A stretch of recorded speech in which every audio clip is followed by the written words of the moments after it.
Welcome to Telugu one news. నేను మహాలక్ష్మి. ఈరోజు మనతో పాటు టీడీపీ మాజీ మంత్రి అట్లాగే ఉపాధ్యక్షురాలు ప్రసన్న మేడం గారు మనతో పాటు ఉన్నారు. అయితే నందమూరి తారక రామారావు గారి జయంతి సందర్భంగా వారిని అడిగి పలు విశేషాలు తెలుసుకుందాం. నమస్తే అమ్మ. నమస్తే అమ్మ. సమాజమే దేవాలయం, ప్రజలే దేవుళ్ళు అనే నినాదం అన్న తారక రామారావు గారిది. అయితే అది ఇప్పుడు ఉన్న పరిస్థితిలో ఎంతవరకు వెళ్తోంది అనేది మీ నోటి నుంచి మేము తెలుసుకోవాలనుకుంటున్నాం. రేపు మే 28 నందమూరి తారక రామారావు గారి 101వ జయంతి. లాస్ట్ ఇయరే మనం నందమూరి తారక రామారావు గారి శత జయంత్యోత్సవాన్ని జరుపుకున్నాం. చాలా ఘనంగా కూడా జరిగినాయి. ఈరోజు కొన్ని తరాల పాటు గుర్తుంచుకోబడినటువంటి రాజకీయ నైతిక విలువల్ని ప్రబోధించినటువంటి మహోన్నతమైనటువంటి వ్యక్తి నందమూరి తారక రామారావు గారు. మీరు అన్నట్లుగా లక్ష్మి గారు, సమాజమే దేవాలయం, ప్రజలే దేవుళ్ళు. అసలు ప్రజాస్వామ్యం అంటే ప్రజల స్వామ్యం. ప్రజల స్వామ్యం అంటే ఇది యొక్క ఎరీనా, స్పియర్, మన ఆంతరిక పరిధి సమాజమే. ఈ సమాజంలో ప్రజల యొక్క అభ్యున్నతి కోసం పాటుపడటం, దానికోసం చేసేటువంటి వివిధ పరిపాలనా ప్రక్రియల విధానాలే పరిపాలనా సంస్కరణలు. అవే ప్రభుత్వాలు. ఏ ప్రభుత్వం ప్రజలకు సేవ చేసిద్ది? ప్రభుత్వ లక్ష్యం ప్రజల బాగోగులు పట్టించుకోవటం, ప్రభుత్వ ధ్యేయం ప్రజా సంక్షేమం. అంటే సమాజం ఒక దేవాలయం. ఆ దేవాలయంలో దేవుళ్ళు ఎవరో కాదు, ప్రజలు. ఆ ప్రజల కోసం ప్రభుత్వం కూర్చుంది అని చెప్పినటువంటి నినాదంతో ప్రజలు నా దేవుళ్ళుగా మారినప్పుడు ఆ దేవుళ్ళకి నేనేం సేవ చేస్తానన్న దృక్పథం రాజకీయ నాయకులకి రావాలి అని చెప్పి వెలుగెత్తి చాటిన వ్యక్తి, మహోన్నతమైన నాయకుడు. ఒక నైతిక విలువలతో, నిబద్ధతతో రాజకీయాలకి ప్రక్షాళనం చేసినటువంటి వ్యక్తి కూడా నందమూరి తారక రామారావు గారు. 1982లో తెలుగుదేశ ప్రజల ఆత్మగౌరవంకి దెబ్బ తగిలినప్పుడు, మన యొక్క తెలుగు ప్రజల ఆత్మగౌరవం ఢిల్లీ పెద్దల ముందు తాకట్టు పెట్టబడ్డప్పుడు, ఎప్పటికప్పుడు ముఖ్యమంత్రుల్ని ఒకటో కృష్ణుడు రెండో కృష్ణుడు అన్నట్టుగా మార్చుకుంటూ ఒక రాజకీయ రంగాన్ని నాటక రంగంగా మలిచినప్పుడు, ఆ తరుణంలో తెలుగు ప్రజల ఆత్మగౌరవం కోసం, ఆత్మాభిమానం కోసం నేనున్నా, వస్తున్నా, తెలుగు ప్రజలారా కదిలిరండి, నేను నాయకుడిని కాదు, మీ సేవకుడిని, మీరు ఒక దేవాలయంలో దేవతామూర్తులు, మీకు సేవ చేయటానికి, ఈ దేవుళ్ళని నత్యం చేసుకోవటానికి రాజకీయ నాయకులు వస్తున్నాం అన్న నినాదం తెలుగుదేశం పిలుస్తుంది, రా కదలిరా అంటూ మారు మోగించి తెలుగు ప్రజల ఆత్మగౌరవాన్ని, ఆత్మాభిమాన్ని వినీలాకాశాన్ని మెరిపించడానికి తీసుకువెళ్ళినటువంటి మహోన్నతమైన రాజకీయ నాయకుడు, నవరస నటన సార్వభౌముడు, తెలుగు సాహితీ వల్లభుడు.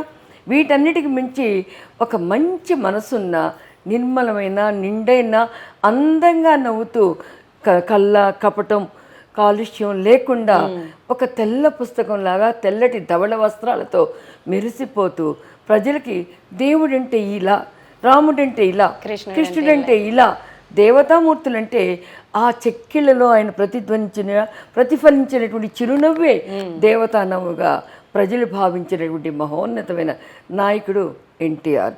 కాబట్టి రాజకీయాలకు కొత్త అర్థం, రాజకీయాలకు కొత్త నిర్వచనం, రాజకీయాలకు కొత్త వరవడి తీసుకువచ్చి తెలుగు సాహితీ వల్లభుడిని, తెలుగు సాహిత్యాన్ని సుసంపన్నం చేస్తాను. ఒక శ్రీనాథుడు కావచ్చు, ఒక పోతన కావచ్చు, ఒక నన్నయ్య కావచ్చు, లేదా ఒక రాజరాజ నరేంద్రుడు కావచ్చు, అన్నిటినీ కూడా సమపాళ్లలో తెలుగు సరస్వతిని, తెలుగు సారస్వత వైభవాన్ని, తెలుగు యొక్క ఒక కాంతులని, తెలుగు మాధుర్యాన్ని, ఇటాలియన్ ఆఫ్ ద ఈస్ట్గా ప్రశస్తపడినటువంటి ఈ తెలుగు మాధుర్యాన్ని ప్రపంచానికి చాటి చెప్పి, తెలుగు ప్రజలంటే వీళ్ళరా, తెలుగు గుండెంటే ఇదిరా, తెలుగు నేలలో వెల్లుబిగినటువంటి ఒక మంచి ఒక పిలుపంటే ఎన్టీఆర్ పిలుపు అని ప్రపంచమంతా కూడా ఎన్టీఆర్ వైపు చూసేట్టు చేసుకున్నటువంటి, ఇందిరాగాంధీని గడగడలాడించినటువంటి, అవినీతి పరుల మీద, అన్యాయ పరుల మీద, అక్రమదారుల మీద, అరాచక వ్యక్తుల మీద విశృంఖలమైనటువంటి ఏదైతే రాజకీయం ఉంటుందో ఆ రాజకీయ చదరంగాన్ని తుదముట్టించడం కోసం వచ్చిన మహోన్నత నాయకుడు ఎన్టీఆర్. ఆయన పరిపాలనని మీరు కల్లారా చూశారు. అప్పటికి ఇప్పటికి ఏంటి తేడా అంటారు మేడం? ఆయన పరిపాలన కళ్ళారా చూడటం కాదు, పాలు పంచుకున్నారు, ఆయనతో కలిసి తిరిగారు. ఒకటే, ప్రజలే నా దేవుళ్ళు, ప్రజల కోసం సేవ చేయడానికి నేను వచ్చా. నాకు నా కుటుంబంతో సంబంధం లేదు, నాకు నా చుట్టూ ప్రజలతో కాదు సంబంధం. నాకు సంబంధం నిమ్న తరగతుల కోసం, నాకు సంబంధం ఎవరైతే వెనుకబడి ఉన్నారో, ఎవరైతే బాధాతర్తులు ఉన్నారో, ఎవరైతే ప్రజలకి పథకాలు అందకుండా ఉన్నాయో, ఎవరికైతే పట్టెడన్నం పెట్టలేకపోతున్నామో, ఎవరికైతే విద్యా అర్హతలు ఇవ్వలేకపోతున్నామో, ఎవరికైతే సామాజిక న్యాయం చేయలేకపోతున్నామో, ఎవరికైతే ఒక సామాజిక అధికారతని ఇవ్వలేకపోతున్నామో, ఎవరికైతే విశృంఖలమైన పరిపాలన కొరల్లో చిక్కుకొని పరిపాలన అందకుండా మనమంతా కూడా అరులు దాస్తూ బతుకుతున్నామో, వాళ్ళ కోసం ఒక ఏమని చెప్పాలో నాకు ఆ మాట సరిగా అర్థం కాదు. వాళ్ళ కోసం దివి నుంచి భూకి దిగి వచ్చిన ఒక మహోన్నతమైనటువంటి వ్యక్తి ఎన్టీఆర్. ఆయన ఆ రోజు ఇచ్చిన పిలుపు, తాడిత పీడిత బడుగు వర్గాల కోసం నా తెలుగుదేశం, పేద ప్రజల కోసం నా తెలుగుదేశం, పేద ప్రజల సంక్షేమం కోసం నా తెలుగుదేశం, వ్యవసాయ రంగం కోసం, పారిశ్రామిక రంగం కోసం, సేవల రంగం కోసం ఉద్భవించిందే తెలుగుదేశం.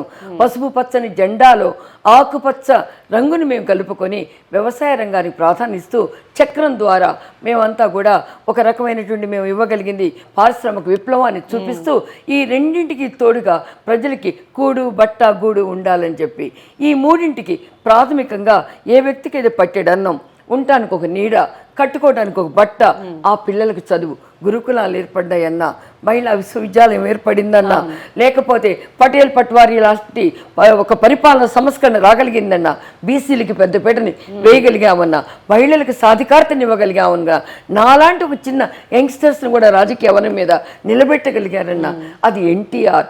ఎన్టీఆర్ అన్న 3 అక్షరాలే ఒక ప్రభంజనం. ఎన్టీఆర్ అన్న పిలుపు ఇచ్చిన పిలుపే ఒక ప్రళయ గర్జన. ఆ రోజున ఆయన మాట్లాడితే ఏమనేవారో తెలుసమ్మా, జనం అంతా విపరీతంగా వచ్చేవారు ఆయన సభలకి. ఆకాశం చిల్లుబడిందా, లేకపోతే సప్త సముద్రాలు ఉప్పొంగుతున్నాయా, ఇలా మాట్లాడటం ఎవరి తరం కూడా కాదు. ఆ ఉత్తేజం, ఆ ఉత్సాహం, ఆ యొక్క ఒక నిశ్శబ్ద తరంగాన్ని కూడా ఒక గోదావరి పరవళ్ళలాగా మార్చగలిగిన శక్తి, ఒక సముద్ర ఘోషలాగా ప్రజల పిలుపుని వినిపించగల శక్తి కేవలం ఎన్టీఆర్కు.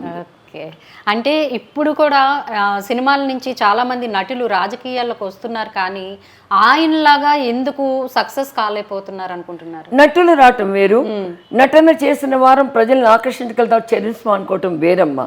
నటుడు కాదు ఈయన, నిష్కలంకంగా కల్మషం లేకుండా ప్రజల కోసం సేవ చేయడానికి వచ్చినటువంటి ఒక సేవామూర్తి. అనేక మంది మదర్ దర్శాలు ఎందుకు కాలేకపోతున్నారు? నర్సు రంగంలో ఎంతమంది ఉన్న మదర్ దర్శాలు కాగలుగుతున్నారా? ఒక మహాత్మా గాంధీ కాగలుగుతున్నారా? ఒక మహిళ ఇందిరాగాంధీని కాగలుగుతుందా? అదేది కాదు. నటులు వచ్చినంత మాత్రాన, నటన వచ్చినంత మాత్రాన ప్రజల ముందు నటిస్తే ప్రజలు ఊరుకోరు. ప్రజల్లో కలిసిపోయి, ప్రజలతో మమైకమై, ప్రజల కోసం బతికిన రోజున ఆయన ఉన్నప్పుడు ఎప్పుడైనా మీరు విన్నారా అవినీతి గురించి? ఆయన ఉన్నప్పుడు ఎవరైనా కూడా పొరపాటుగా నోరు జారటం విన్నారా? రాజకీయంలో ఈ రోజు తిట్టుకున్న తిట్లను చూడగలిగామా? ఆ రోజున ఆయన ముందు తల ఎత్తి అబద్ధాన్ని చెప్పగలిగిన ధైర్యం ఎవరికన్నా ఫ్లోర్ ఆఫ్ ద అసెంబ్లీలో ఉండగలిగేదా? ఎవరైనా ఎక్కడైనా నిశ్శబ్దంగా ఎప్పటికప్పుడు ఆయన నాలెడ్జ్ ఈజ్ ఎ ఓషన్ అనుకుంటూ ప్రతిరోజుకు విద్యార్థిలాగా చదివేవాడు. ఆయన రాజకీయ రంగంలోకి సినిమా రంగం నుంచి వచ్చినా కూడా నిత్య విద్యార్థిగా మారి, నిత్య అన్వేషణగా మారి, జిజ్ఞాస నిలవర్చుకొని పరిపాలనా సంస్కరణలకి ముందు రూపంతో ఆయన ఒక చూపుతో పరిపాలనా సంస్కరణ ప్రవేశపెట్టినటువంటి ఒక వినూత్న ప్రయోగశాల ఆయన రాజకీయ రంగంలో తెలుగుదేశాన్ని తీర్చిదిద్దారు. నేటి తరానికి రామారావు గారి గురించి చెప్పడం, మీ నోటి నుండి మేము వినడం చాలా అద్భుతంగా ఉంది madam. Thank you very much.